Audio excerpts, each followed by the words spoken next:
Okay, thank you. And he'll pray for us after this. And for the food. Okay. 1. First, we want to acknowledge that no leader worth his salt can ever forget or ignore the contribution that this city and this region have made to our national greatness and progress on all fronts.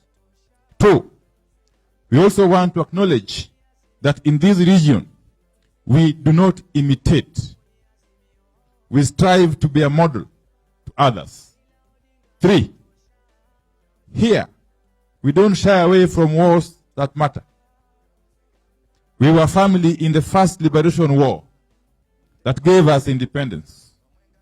We were family in the second liberation war that gave us multi-party democracy and restored our rights and freedoms and gave us a new constitution. 4, but we have fears now. And that is the reason we are gathering here today. 5, we fear that the window is closing on these rights and freedoms we fought for. Kenya Kwanza is clamping down on our gains. 6, elections are beginning to count for nothing. The suffering of the people now count for nothing. Parties other than the one in power are being made to count for nothing. Kenya Kwanza is taking us back to single party era of Mtukufu Rais. 7, we are here to stop Kenya from being a laboratory for bad election practices that other Africans borrow. We are here to free this country from electoral theft and the chaos of elections whose results are predetermined. 8, we are here to ring-fence multi-party democracy and ensure it is reversible. We are here to end fear of illegitimate authority. 9, we are here to ensure Kenya is governed by men and women who understand and subscribe to the ideals of integrity and who are aware of the great trust and the great responsibilities required to run a nation. We are here to ensure Kenya is not governed by criminals and suspected criminals. 10, we are here to ensure government works and cares for the people. We are here to ensure that when people say the cost of unga, electricity, and school fees is too high, the government will listen. 11, and we are doing this for posterity. 12, we must free this country from electoral theft and the chaos of elections, of course, whose results are predetermined. We must seek to be governed by men and women who understand and subscribe to the ideals of integrity. 14, we know there is a vicious push for us to accept and move on. We know the IBC pronounced itself on the 2022 election. We also know the Supreme Court pronounced itself on that election. And so we are being told to accept and move on.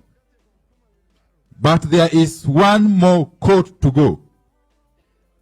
That is the court of history. 18.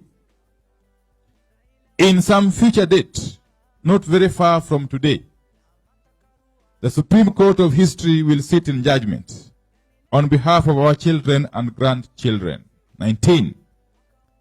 That court will ask each one of us gathered here today, why did you not stand up when things were being turned upside down in your own country to subjugate your own people? 20. That Supreme Court of History will ask us, when the IBC, the Supreme Court, Parliament, and the government were being made helpless through bribery and intimidation, why did you keep quiet? 21. That court of history will ask us, what happened to your courage? Why did you not resist when criminals were taking charge of your country?